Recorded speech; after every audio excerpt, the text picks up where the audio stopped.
हाय, तर बघा माझ्या घरासमोरची जास्वंदीचं झाड केवढं मोठं आहे आणि त्याला किती फुलं यायला लागलेत. खूप छान आणि कलर पण जरा वेगळा बनायला लागला. ही बघा, ह्याला गुलाबाला देखील एवढे फुलं आलेत. एके दिवशी काय होतं, काहीच फुलं नसतात आणि एके दिवशी एवढी फुलं असतात. मग मी आता एवढी फुलं काढून देखील झाडाला होती आणि एवढी फुलं मी देवाला वाहिली. मला खूप आवडतात देवाला फुलं व्हायला, तर मी एवढी फुलं देवाला वाहिली. त्यानंतर आज नव्याची पौर्णिमा होती. मग पूजा वगैरे सगळं करून झाल्यानंतर उंबऱ्याला लेप लावत असते अमावस्या आणि पौर्णिमा. तर हा उंबऱ्याचा लेप मी लावून घेतलेला आहे. आता मला माझी फ्रेंड सारखी म्हणत होती की लावल्यानंतर जरा रांगोळी काढत जा, रांगोळी काढत जा. मी म्हटलं चला, सारखी सांगते तर आज आपण उंबऱ्यावरती रांगोळी काढून घेऊयात. मग मी देखील उंबऱ्याला लेप लावल्यानंतर रांगोळी काढायला घेतली आणि मला जशी येईल तशी रांगोळी उंबऱ्यावरती घातली. तर चला, थोडासा छोटा प्रयत्न होता, नेक्स्ट टाईम नक्की छान करेल.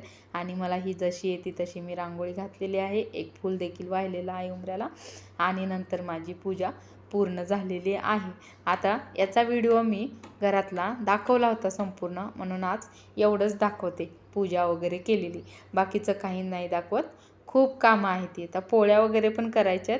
पूजा तर झालेली आहे. आणि हो, सांगायचं राहिलं, परवा मी बाजारात गेल्यानंतर मार्केटमधून छोटंसं कबीरची मूर्ती आणलेली आहे. कुबेरची मूर्ती आणलेली आहे. ही बघा, मोठी आणायची होती पण मिळाली नाही म्हणून छोटी घेऊन आले. चला तर बाय.